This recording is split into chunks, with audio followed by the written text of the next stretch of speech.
오늘 이 새벽 기도의 자리로 나오신 성도님들을 환영하고 하나님께서 복 내려 주실 겁니다. 우리 모두 다 함께 사도신경으로 신앙 고백하면서 새벽 기도회 시작하겠습니다. 전능하사 천지를 만드신 하나님 아버지를 내가 믿사오며 그 외아들 우리 주 예수 그리스도를 믿사오니 이는 성령으로 잉태하사 동정녀 마리아에게 나시고 본디오 빌라도에게 고난을 받으사 십자가에 못 박혀 죽으시고 장사한 지 사흘 만에 죽은 자 가운데서 다시 살아나시며 하늘에 오르사 전능하신 하나님 우편에 앉아 계시다가 저리로서 산 자와 죽은 자를 심판하러 오시리라. 성령을 믿사오며 거룩한 공예와 성도가 서로 교통하는 것과 죄를 사하여 주시는 것과 몸이 다시 사는 것과 영원히 사는 것을 믿사옵나이다. 아멘. 하나님을 사모하는 마음으로 다 함께 찬송가 206장 하나님께 올려드리겠습니다.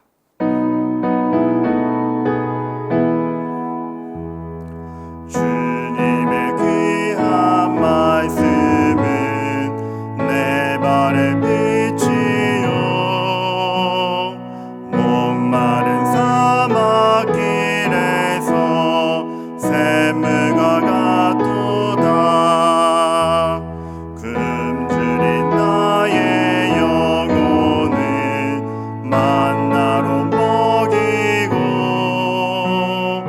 내 갈 길 밝게 비추니 그 말씀 귀하다. 낮에는 구름 기둥과 밤에는 불 기둥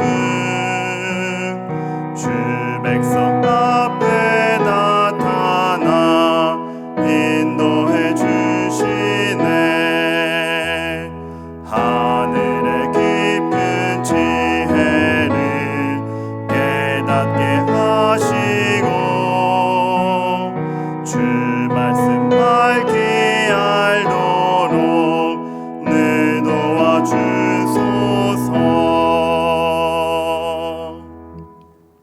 하나님의 말씀은 사사기 18장의 말씀입니다. 사사기 18장 21절부터 31절까지의 말씀 제가 읽도록 하겠습니다. 그들이 돌이켜서 어린아이들과 가축과 값진 물건들을 앞세우고 길을 떠나더니 그들이 미가의 집을 멀리 떠난 때에 미가의 이웃집 사람들이 모여서 단 자손을 따라 붙어서 단 자손을 부르는지라. 그들이 얼굴을 돌려 미가에게 이르되 내가 무슨 일로 이같이 모아가지고 왔느냐 하니 미가가 이르되 내가 만든 신들과 제사장을 빼앗아갔으니 이제 내게 오히려 남은 것이 무엇이냐. 너희가 어찌하여 나더러 무슨 일이냐고 하느냐 하는지라. 단 자손이 그에게 이르되 내 목소리를 우리에게 들리게 하지 말라. 노한 자들이 너희를 쳐서 내 생명과 내 가족의 생명을 잃게 할까 하노라 하고 단 자손이 자기 길을 간지라. 미가가 단 자손이 자기보다 강한 것을 보고 돌이켜 집으로 돌아갔더라. 단 자손이 미가가 만든 것과 그 제사장을 취하여 라이스에 이르러 한가하고 걱정 없이 사는 백성을 만나 칼날로 그들을 치며 그 성읍을 불사르되 그들을 구원할 자가 없었으니 그 성읍이 베드룹 가까운 골짜기에 있어서 시돈과 거리가 멀고 상종하는 사람도 없었음이었더라. 단 자손이 성읍을 세우고 거기 거주하면서 이스라엘에게서 태어난 그들의 조상 단의 이름을 따라 그 성읍을 단이라 하니라. 그 성읍의 본 이름은 라이스였더라. 단 자손이 자기들을 위하여 새긴 신상을 세웠고 모세의 손자요 게르솜의 아들인 요나단과 그의 자손은 단 지파의 제사장이 되어 그 땅 백성이 사로잡히는 날까지 이르렀더라. 하나님의 집이 실로에 있을 동안에 미가가 만든 바 새긴 신상이 단 자손에게 있었더라. 아멘. 오늘의 말씀은 어제 18장 1절부터 이어지는 내용입니다. 삼손의 이야기에서 사사기가 끝나지 않고 17장부터 새로운 이야기들이 이어져 가지요. 그런데 참 등장인물들과 구성들이 독특하고 굉장히 좋습니다. 구성만 보면 좋습니다.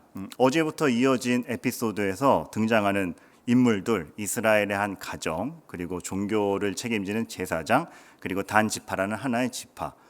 플롯이 굉장히 좋다고 여겨질 만큼 등장인물의 구성이 좋습니다. 그런데 이 한 가정, 제사장, 지파 각각의 문제가 있습니다. 자기 기호에 따라 하나님의 형상을 마음대로 주조했던 한 가정. 어떤 종교적 신념과 바른 믿음을 추구하기보다는 자기 먹고 살 것을 걱정하며 일자리를 알아보러 다니는 종교 지도자, 제사장. 그리고 약속의 땅에서 명령대로 거주하지 않고 자기네들이 지내 살기 좋은 데를 찾아다니면서 점령 활동을 하는 탄지파. 모든 것이 임의적입니다.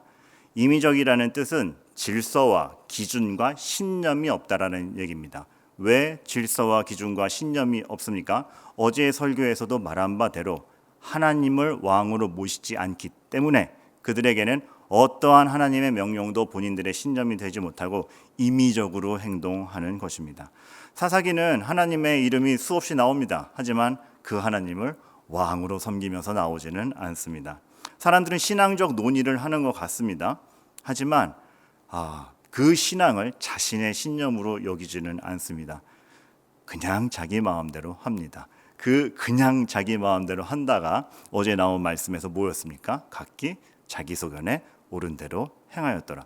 옳은 대로 행하면 좋은 거 아니야? 라고 할 수 있겠지만 자기 소견에 옳은 대로 선악을 자기가 결정한다는 사실, 하나님을 완전 무시하는 행동이 아닐 수 없습니다. 요즘 시대랑 똑같습니다. 지금도 다르지 않습니다. 지금 시대를 두고 골든 코넬의 데이비드 웨스 교수님이 이런 얘기를 했죠. 시대가 하나님을 부정하지 않는다. 옛날에 그리스도인들이 핍박했을 때처럼 하나님을 전면적으로 부정하거나 핍박하지 않는다. 그런데 하나님이 계신데, 하나님을 인정하는데 사소하게 여긴다. 딱 이 모습이죠. 하나님의 이름이 거론이 되고 종교 활동도 있는데 사소하게 취급되고 중심 신념으로서 본인의 정말 중심 가치로서는 자기매김하지 않는 것, 그 타락했던 사사 시대 똑같은 모습인 것입니다. 그러한 시대이기에 어떤 믿음을 근반으로 한 명분, 신념 이런 거 보이지 않습니다. 질서도 없고 기준도 없고 가치도 없기 때문에 이들은 아까 말씀드렸듯이 임의적으로 행동합니다. 언제 분노하고 어떤 행동을 할지 기준이 없습니다. 자기에게 불리하면 화가 나고 자기에게 위협이 되면 물러납니다. 그런 행동이 미가에게서 그대로 드러나죠. 어디서 그런 게 드러납니까? 미가는 자신의 다 만들어 두었던 이 종교적 제의, 신상, 예배드리기 위해서 갖춰놨던 것들, 그리고 그것을 위해 모셨던 제사장을 단지파가 싹 빼가는 것을 보고 분노하죠. 그리고 그들을 쫓아갑니다. 따집니다. 그런데 단지파가 한마디 하죠. 죽고 싶냐? 라고 한마디 제압을 합니다. 어떤 것으로도 이길 수 없다라고 판단된 미가 뒤돌아오죠. 그 쓸쓸히 뒤돌아오던 미가의 모습 뭐라고 기록합니까? 사사기 18장 26절. 단 자손이 자기 길을 간지라. 미가가 단 자손이 자기보다 강한 것을 보고 돌이켜 집으로 돌아가더라. 어떠한 자신의 인생을 걸만한 명분 신념이 없으니 따지러 갔다가도 질 것 같으니까 돌아오는, 어떻게 보면 알량한 이런 초라한 모습, 그렇게 살았던 것입니다. 엄마의 돈을 훔쳤던 미가입니다. 그런데 자신의 것을 뺏기는 것에 대해서는 또 분노합니다. 근데 분노한 것을 따지러 쫓아갔다가 본인이 불리한 것을 보니 따지지도 못하고 돌아옵니다. 그 인생에, 그들의 모습에 어떠한 질서도 명분도 가치의 기준점도 없음을 보여주는 것이죠. 신념과 가치와 정말 하나님의 말씀에 대한 믿음을 근간으로 한 어떠한 기준점이 있었다라면 엄마의 돈도 훔치지 않았을 것입니다. 마음대로 신상을 주조하지도 않았을 것입니다. 제사장을 일꾼 고용하듯이, 직원 고용하듯이 고용하지 않았을 것입니다. 정말 필요했다면, 우리 집엔 제사장이 필요하고 나는 우리 집의 믿음을 지키기 원하오라는 정말 참믿음 가운데 신념이 있었다면 지더라도 단지파에게 싸웠을 것입니다. 강하더라도 물러나지 않았을 것입니다. 그런데 어떤 모습도 없습니다. 문득 옛날에 보았던 청춘 만화에서 멋진 장면 하나 생각이 납니다. 청년들이 대결을 하는데 도저히 이길 수 없는 상대에게 주인공이 탁 등장을 해서 덤비려고 합니다. 왜 싸우려고 그러냐? 이길 자신이 있냐? 주인공이 답하죠. 이길 수 있어서가 아니라 싸워야 될 이유가 확실하기 때문이야. 주변의 친구들과 이 등치 큰 아이로 말미암아 모두의 질서가 어지러워지니까 이길 수 있어서가 아니라 싸워야 할 이유가 있기 때문이야. 만화 주인공도 이 정도인데 사사시대를 살아갔던 그들에게는 이러한 신념 정도도 없었던 것입니다.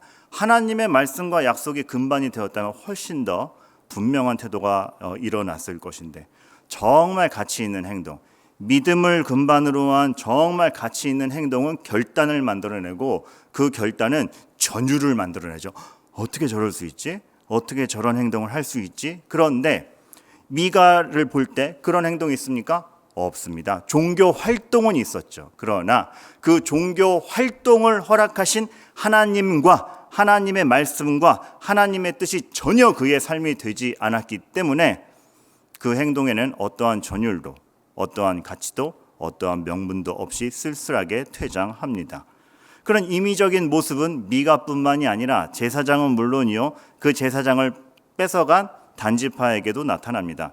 애시당초 단지파는 이렇게 돌아다니면 안 됩니다. 왜요? 하나님이 분배해 주신 약속한 땅이 있기 때문에 그렇습니다.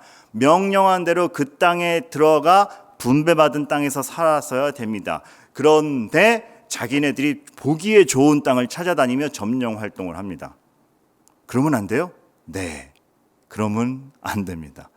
왜 하나님은 애시당초 땅을 분배하셨죠? 왜냐하면 욕심대로 차지하지 않게 하기 위함입니다.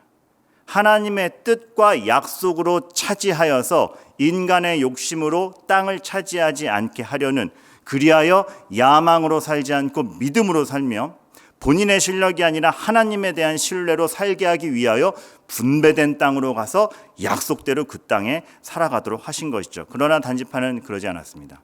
약속된 땅을 차지하지도 않았을 뿐더러 하나님의 의도와 전혀 상관없는 목적으로 잘 살고 있는 땅을, 평화로운 땅을 가서 침략합니다.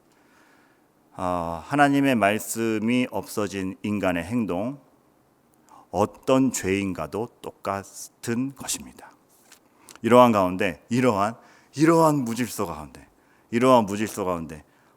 정말 탄식을 자아내는 마지막 한마디가 나옵니다.